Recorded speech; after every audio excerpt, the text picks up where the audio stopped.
This is the X-Zone Radio TV show with Rob McConnell on the X-Zone Broadcast Network and our worldwide family of broadcast affiliates. If you have a question for Rob McConnell or his guest, or if you've had a paranormal experience, call toll-free 1-800-610-7035 extension 0 or email xzone@xzoneradiotv.com. On all social media sites, our one address is X-Zone Radio TV.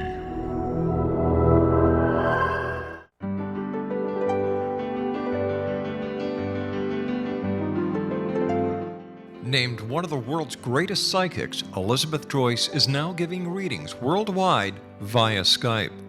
Elizabeth Joyce is recognized for her clairvoyant ability to help find missing persons, her analysis of dreams, past life regression work, mediumship, and her accurate predictions.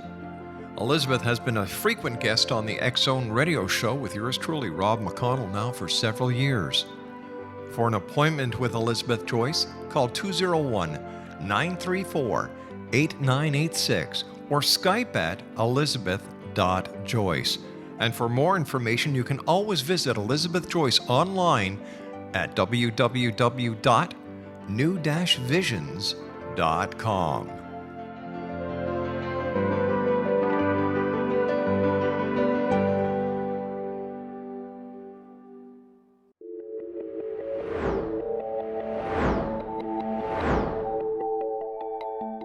Do you have a dis-ease that you would like to alleviate through a natural means? Have you been contacted by angels, ghosts, or even extraterrestrials and want to validate these experiences? Or would you simply like to speak with someone who can help you find your life's purpose? I'm Dr. Joseph Mara, and I'm offering my services free of charge for first-time clients contacting me during the month of April. These free consultations include angel card readings, guided meditations, life coaching, and energy healing. If you have always wanted to explore these types of experiences but were skeptical or simply could not afford them, then take advantage of this free special offer. Contact me through my website, aguidinglight, spelled LITE.com, to schedule your consultation today. Until then, I offer you love, light, and laughter.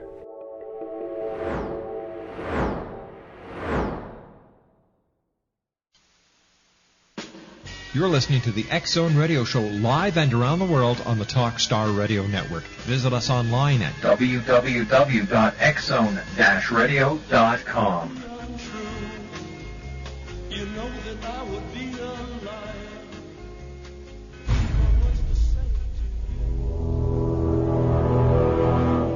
The X-Zone radio and TV show is largely an opinion talk show. All opinions, comments, or statements of fact expressed by Rob McConnell's guests are strictly their own and are not to be construed as those of the X-Zone radio and TV show or in any manner endorsed by Rob McConnell, REL-MAR McConnell Media Company, Talkstar Radio Network, its affiliated stations, or employees.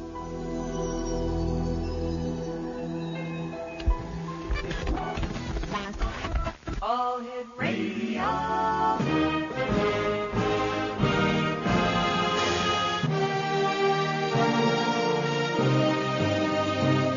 Welcome to the X-Zone, a place where fact is fiction and fiction is reality. Now, here's your host, Rob McConnell.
And welcome back to the X Zone, everyone. My name is Rob McConnell. I'd like to welcome all the affiliates who are now joining us here live on the Talkstar Radio Network.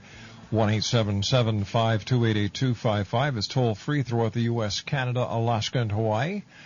My email address is xzone@talkstarradio.com, and our websites, www.xzoneradio.com and www.xzonetv.com.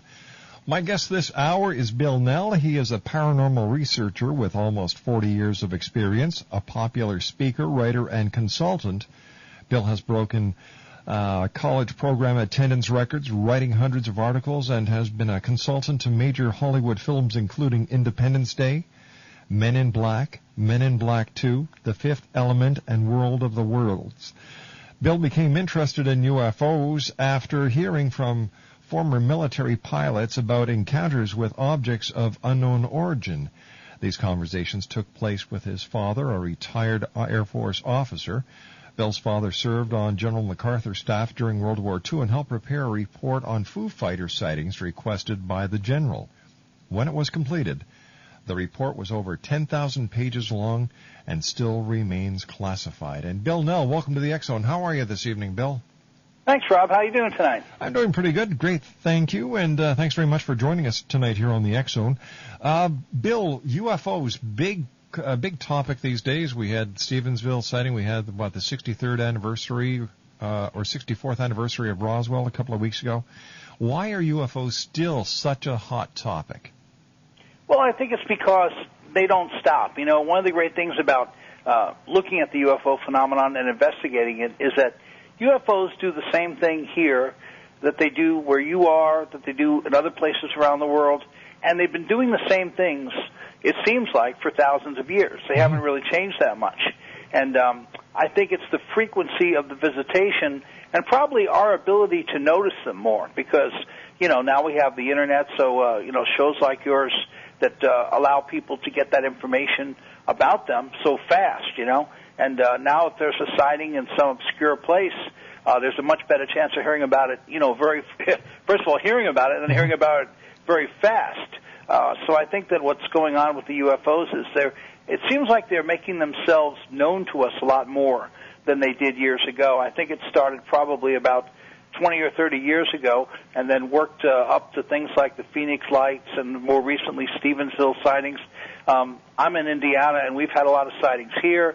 You know, it seems to be a growing phenomenon and not changing, but just more frequently. There's a lot more sightings of the lights. There's a lot more interaction. I find it interesting because, you know, over the last few years, we've had a lot of encounters with the military. The Stevensville thing was interesting because when that first happened, I got a call from a friend of mine who used to work with the refit of F-16s. And he was not a military officer or person directly involved with the military, but he was basically worked for a defense contractor. And he had told me something very interesting. He said, you know, I was reading all this stuff about Stevensville, and I noticed that there were reports of all these F-16s in the air and some of them using afterburners. He said, look, I've worked with the refit on these things for like 15 years, and I've seen a lot of training missions and missions testing the new hardware and software, and I can tell you they would never have that many aircraft in the air at one time unless something big was going on. All right, Bill, stand by. We've got to take a commercial break. Bill Knell is our special guest. www.ufoguy.com. We'll be back on the other side of this 2-minute commercial break as the X Zone continues right here on the Talkstar Radio Network.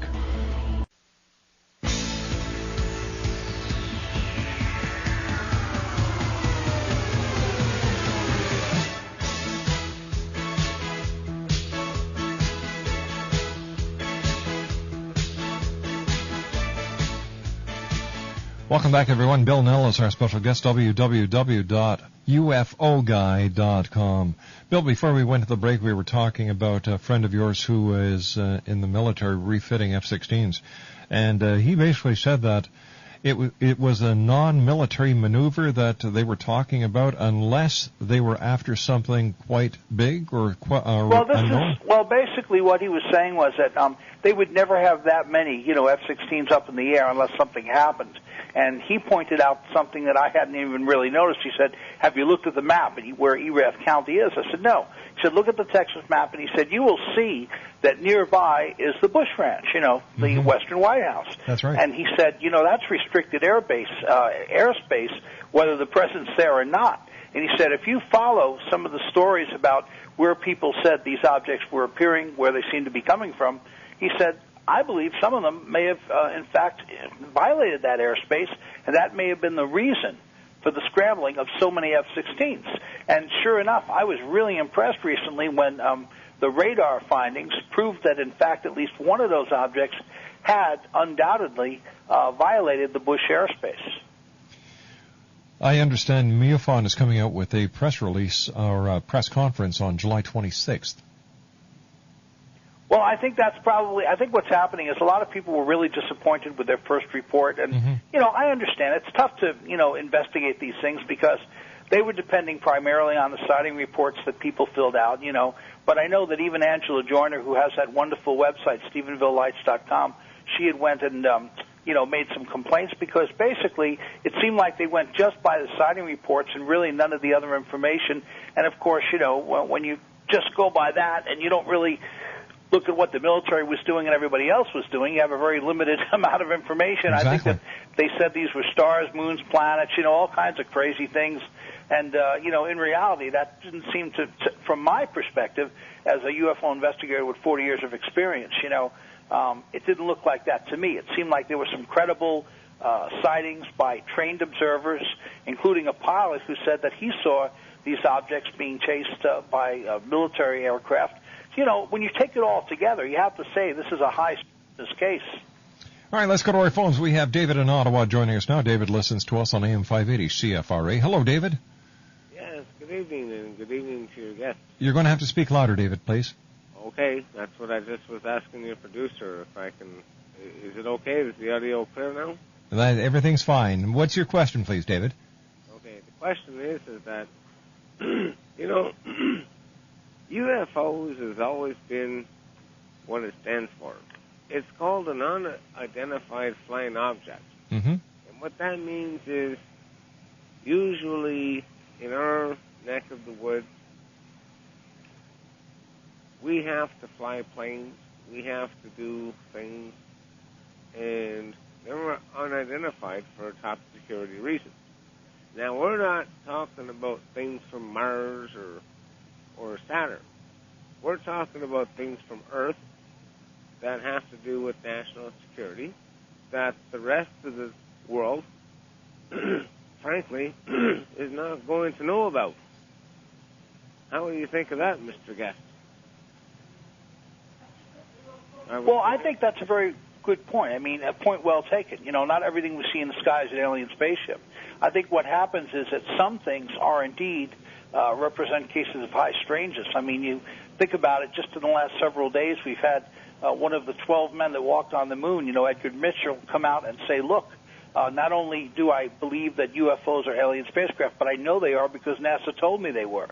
And in fact, there are aliens, and they are little guys, just like we see on television. And this is a man with 3 earned doctorates, including a doctorate from MIT. A man who set a record, the longest moonwalk ever, 9.5 hours on the moon, 33 hours in total. So, this is someone who knows what he's talking about and says, well, I can say that he took a picture of a UFO during the Apollo 14 flight.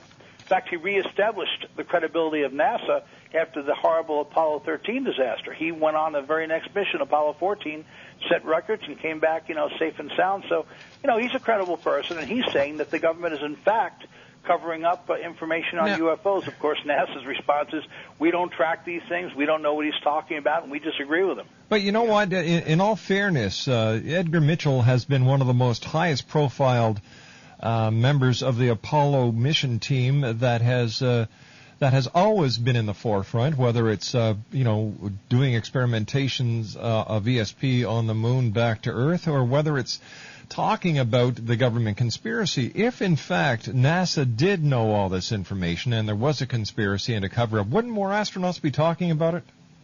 I don't think so, because, the astronauts I've met, and I actually did a show years ago, Sally Jesse Raphael's show with Edgar Mitchell, and I've done shows with some of the other astronauts.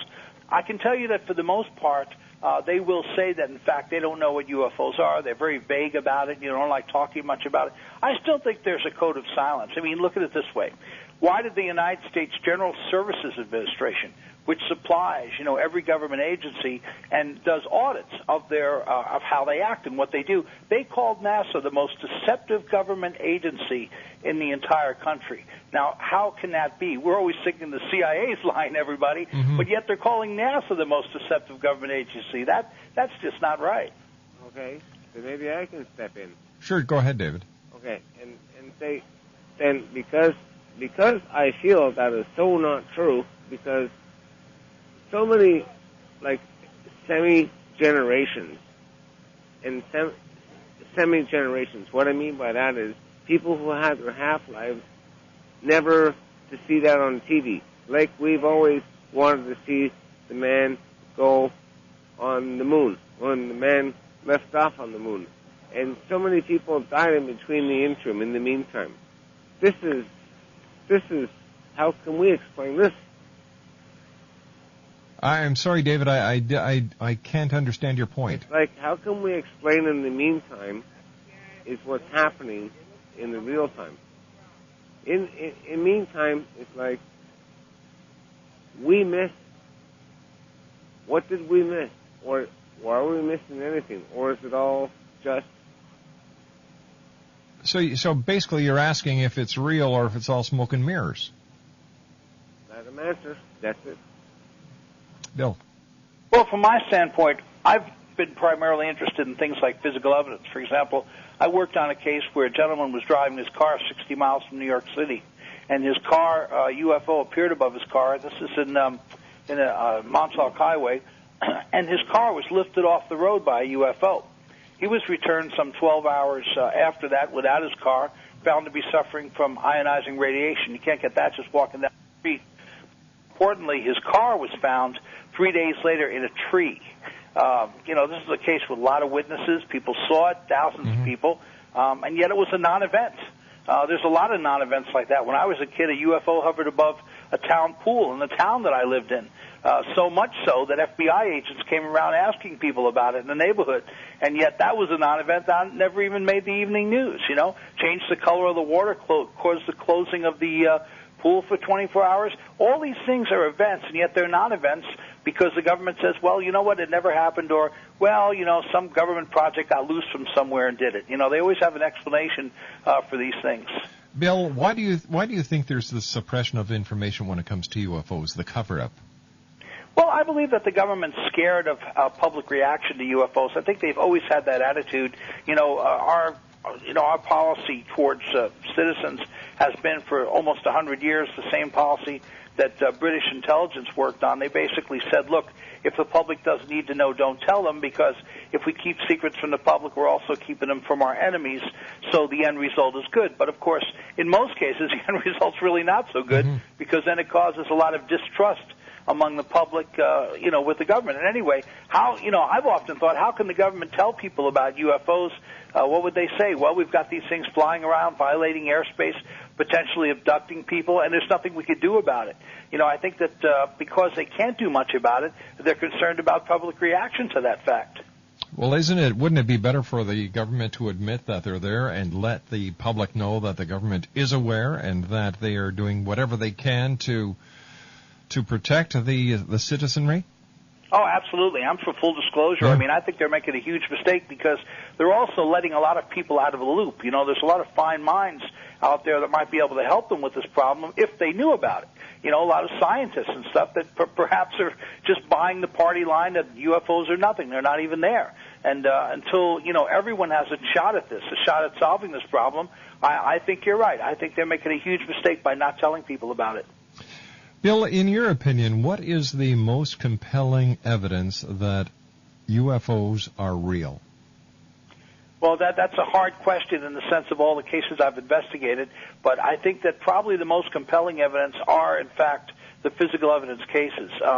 I've worked on a lot of them over the years. I think that I would probably say the case that I worked on, it really impressed me the most, was a case in Casino Park in New York City where a UFO landed right in the middle of the park. It was seen by people that were on a road that was yet just a half mile away from the Long Island Expressway. So thousands of people saw that. It left a crop circle behind. It hit a tree. The tree started to die just on one side. People living around the park saw it. You know, things like that really impressed me because these are big events. They're hard to cover up, and that, in fact, did make the news. It made the worldwide news because, again, UFOs do the same thing in New York they do in other places. Now, I think of just a few days later in Voronezh, Russia, the exact same thing happened. A UFO landed, it left some strange material behind, created a crop circle, hit a tree, the tree died just on one side, was living on the other, except in that case, aliens came out as well, and people saw that. So, you know, there's commonality, and the fact that it did this thing within a space of a few days really impressed a lot of people, and that's true. Commonality and physical evidence are the things that impress people about UFO cases. What about the Phoenix Lights, Bill? Well, you know, the Phoenix Lights are interesting. I have my own take on them because I was driving into Phoenix from Flagstaff on the day of the Phoenix Lights event I believe it was March 14th, 1997. I was speaking in Phoenix that night, and one of the things I noticed was when we started to hear about them on the radio, all of a sudden I was driving down I-17, and you just saw all these police clearing the road. I mean, we had to pull over to the side of the road, just literally clearing it. And then these military convoys heading to Phoenix at like 60 or 70 miles an hour. Now, I've seen National Guard convoys. I've seen military convoys. I have never, in all my travels, and I've left a lot of tire tracks on roads in the USA and Canada and other places, and I've never seen anything like that in my life where just, you know, it was like an emergency. They just had to get into Phoenix. Bill, stand by. I've got to take my news break at the bottom of the hour. Bill Knell's our special guest, www.ufoguy.com. When we come back, Bill and I will be talking about the Phoenix Lights, right here live and around the world on the Talkstar Radio Network from our studios in Hamilton, Ontario, Canada.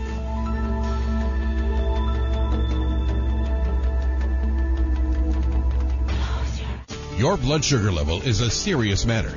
Get some help from Enhancelin, the natural dietary supplement that promotes balanced blood sugar levels. Here's what people are saying about Enhancelin. Enhancelin does balance out my blood sugars, so I don't go through any highs or lows. It has given me a lot of energy. I just feel great. Take one capsule before meals. It's that easy. Enhancelin reduces the absorption of sugar through the intestines. It's the natural way to reduce the amount of sugar getting into your body. I think anybody who's going through diabetes too should really take the Enhancelin. It works.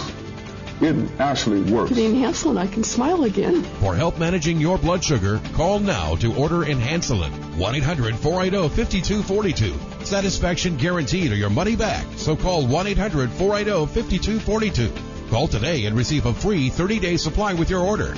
Call 1-800-480-5242. That's 1-800-480-5242. Amethyst works with your guides, angels, and spirit animals to assist you in catalyzing your inner healer, clearing your psychic and spiritual debris, integrating your lost soul parts, illuminating your journey, energizing your spirit, opening your psychic senses, exercising your multidimensional gifts, activating your purpose, empowering your soul, validating your experiences, navigating life's transitions, guiding your process, awakening your spiritual essence, balancing your energies, tapping into the creative flow, realizing your dreams, visioning your destiny, dreaming your world into being who you really are. Amethyst is an X-Zone iPod partner and can be visited online at www.answersfromyourangels.com or from your X-Zone iPod by touching the Angels widget on the main screen. Amethyst. www. I'm Rob McConnell, and welcome to the X-Zone, a place where fact is fiction and fiction is reality. Today on the X-Zone, are people really being abducted by aliens?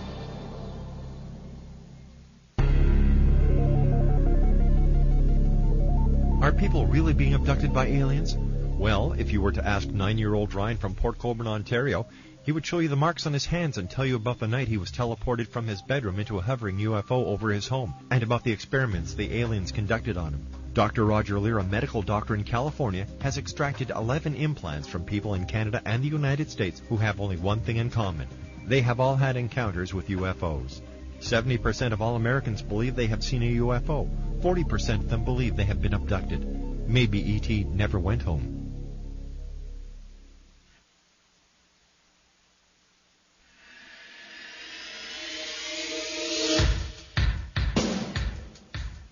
My name is Michael Telstar, Canada's leading mentalist from Toronto, Ontario. Hi, my name is Linda, and you're listening to my dad, Rob McConnell, on the X-Zone. This is Psychic Dorothy from St. Catharines, and you're listening to Rob McConnell. Hello, my name is Holly Reeves, an astrologer from Astro For You, and you're listening to Canada's #1 paranormal radio show, The X-Zone, with Rob McConnell. Welcome to The X-Zone, a place where fact is fiction and fiction is reality. Now, here's your host, Rob McConnell.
Knell is our special guest. He is a paranormal researcher with almost 40 years of experience. And Bill, before we went to the news at the bottom of the hour, you were just telling us how you were driving into Phoenix the night of the Phoenix lights and how the police were opening up the road, clearing it for the military.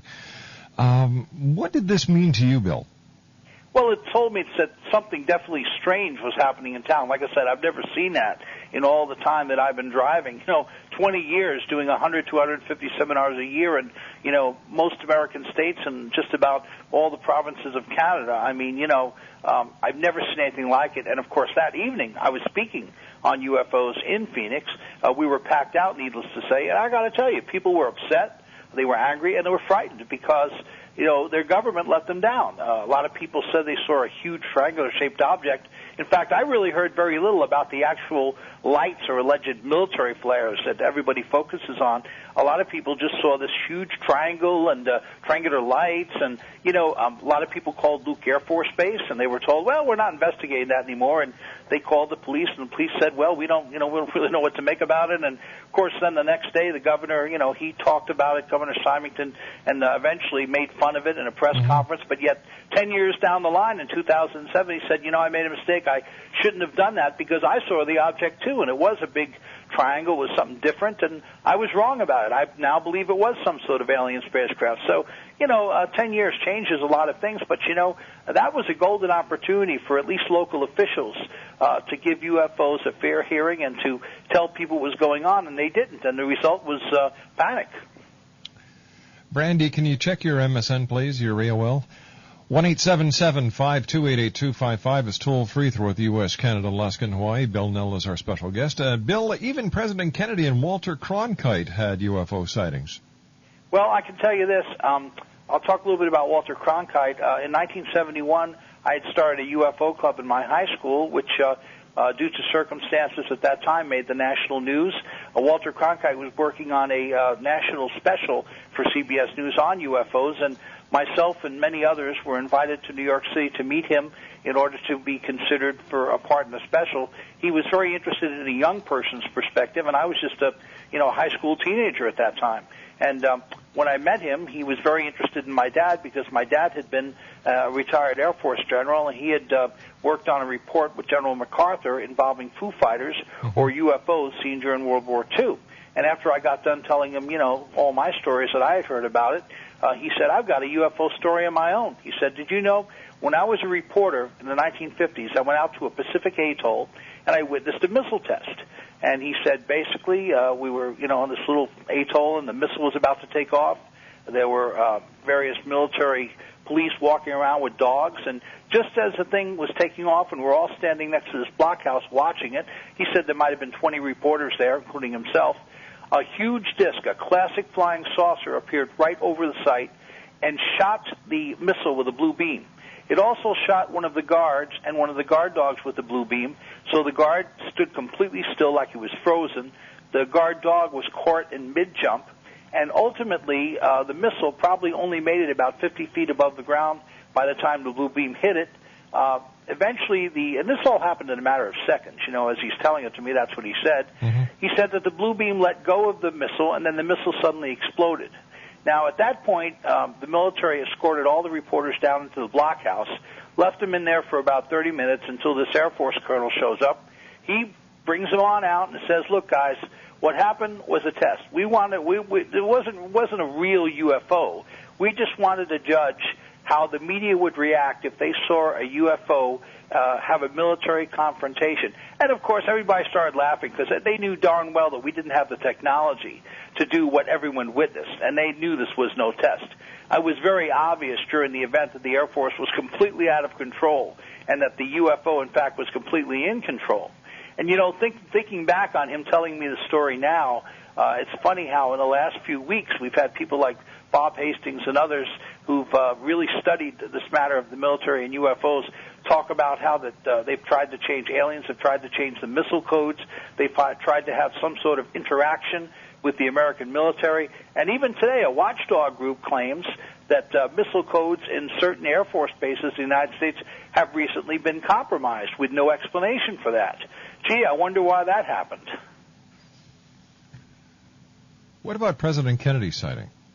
Well, I heard this story from Dr. Michael Wolff, who was a friend of mine for several years before he died. Mm-hmm. And Dr. Wolff was a government scientist. He had worked with the government on UFOs and UFO technology.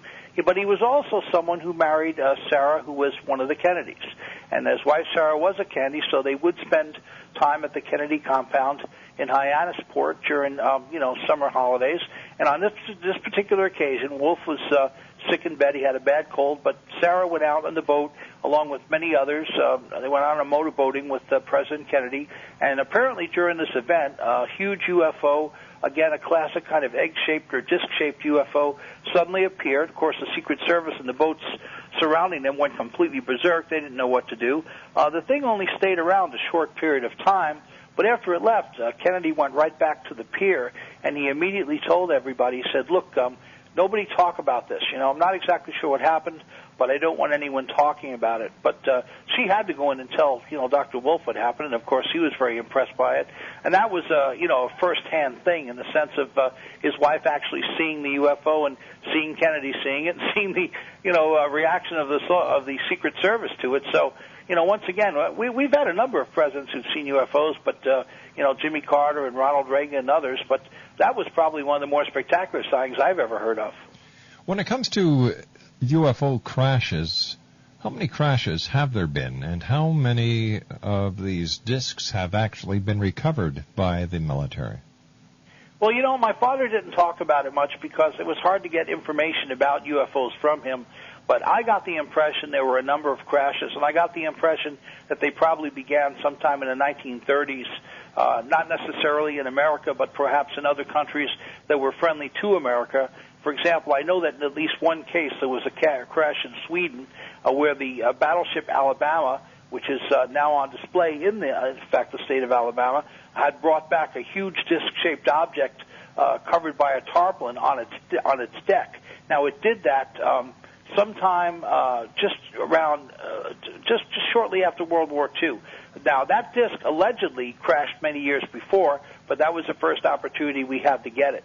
So, I think there's been a lot of crashes, and I think it's given the government, the United States government at least, and potentially others, the chance to examine some of the alien hardware and try and figure out how it works. As far as how much success they've actually had with that, I don't know.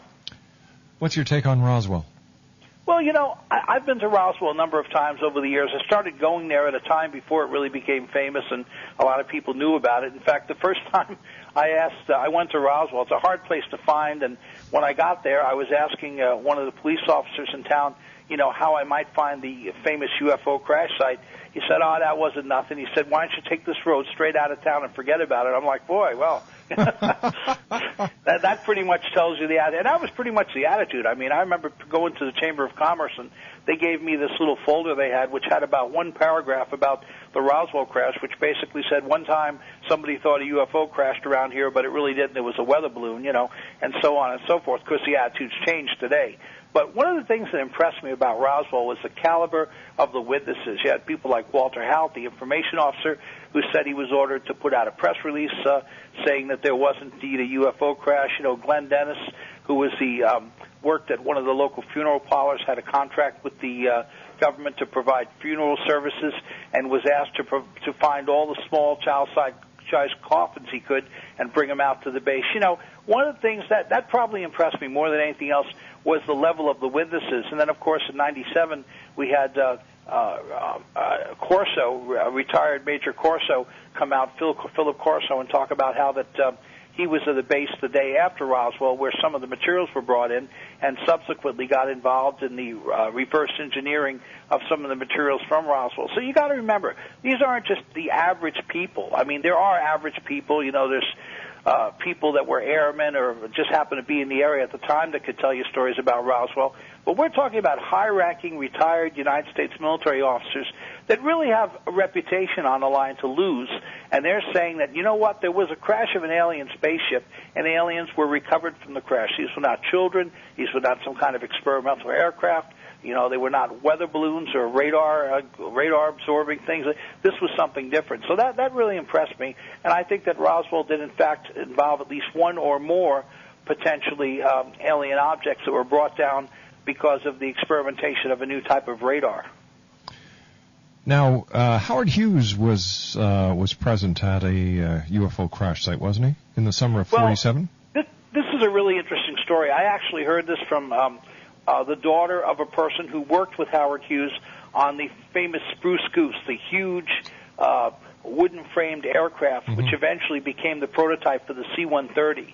And what Howard Hughes wanted to do, he wanted to prove that a huge aircraft could, in fact, fly and carry tons of troops and, equipment and all kinds of stuff. And he ultimately did. He spent the summer, interestingly enough, of 1947 getting this aircraft ready for the flight. And during the process of doing that, one of the people that worked on it with him was this retired teacher's father. And she told me this story only recently. I know she is who she is because she provided me with quite a bit of information, photos of her dad with Howard Hughes, and that was obvious he'd worked on the Spruce Goose. But he said that Hughes came back from Washington. You might remember that at that time the Senate called him on the carpet.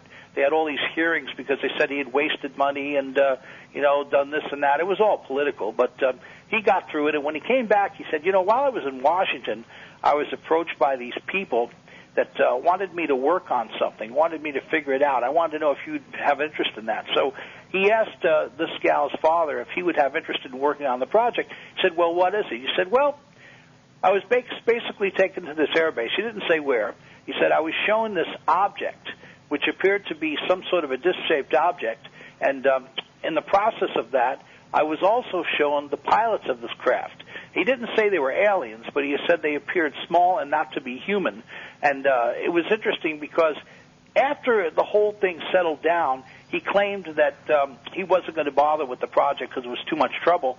But I heard from another witness who later said that, in fact, he worked for Howard Hughes. He had proof that he did, and that Howard Hughes actually was working on an anti-gravity drive from one of these aircraft. So he had two separate independent witnesses that said that Howard Hughes not only viewed a crashed UFO, which could have been the Roswell one, it could have been one from some other crash, Aztec or somewhere else, but he apparently did view a crashed UFO in possession of the United States government, the bodies of aliens, and apparently had some sort of involvement in trying to figure out how the thing worked.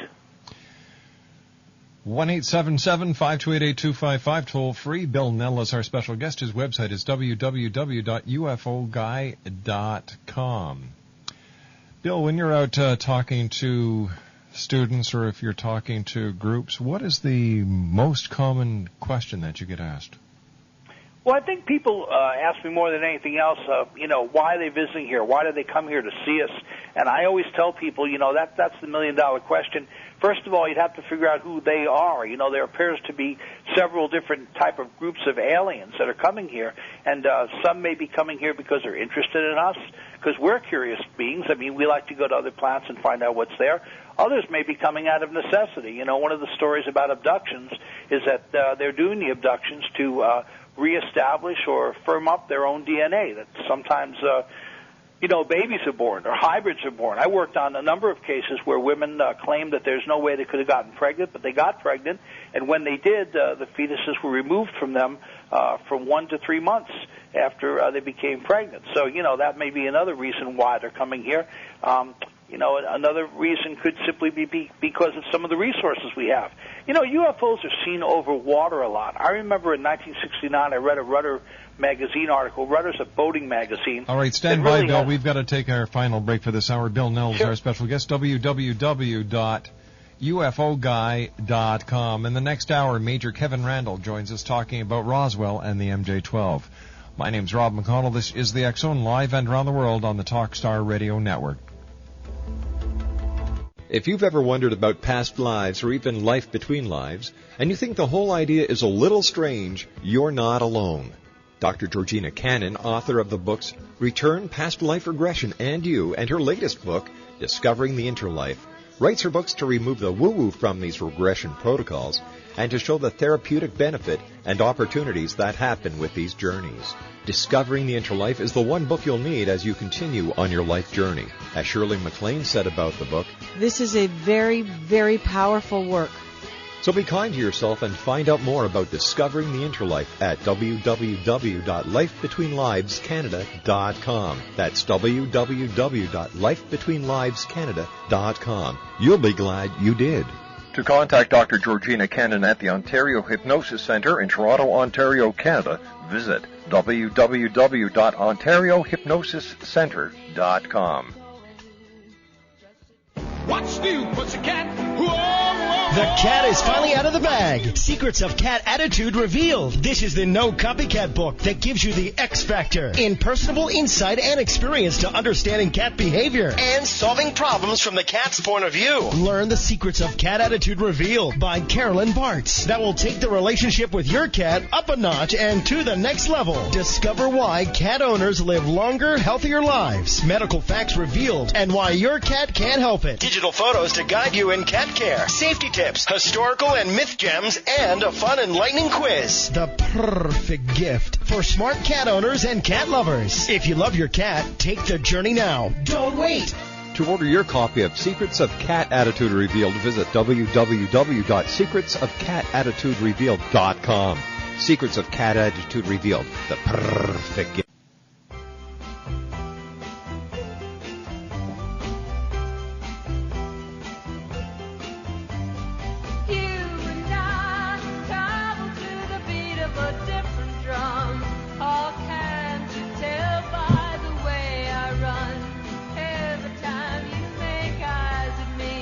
Bill Knell's our special guest, www.ufoguy.com. Let's go to our phones. Sharon, welcome to the X-Zone.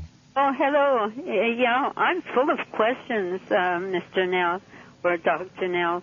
First of all, do you think these alien beings, I saw Edgar Mitchell, or heard Edgar Mitchell in the Situation Room tonight saying about how he had seen one. It rather frightened me.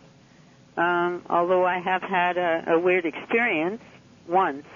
But what is, I was going to ask you the purpose. Do you think because of all these recent shows and everything that we are moving closer to some kind of a disclosure? I would like to think so, but I'm afraid that it's probably not true. I think that what we've seen people like Mitchell come forward and talk about UFOs, but overall, of course, he's someone who is a retired astronaut, retired Navy captain, but I seriously doubt that you'll see anyone present in the government come forward, because they're going to have to tell people in the United States and the world that they have hidden the truth about UFOs potentially for 50 to 80 years. And that's may I going to ask be a you, tough, it's going to be a tough thing to admit. Do you think they might be from another dimension rather than another planet?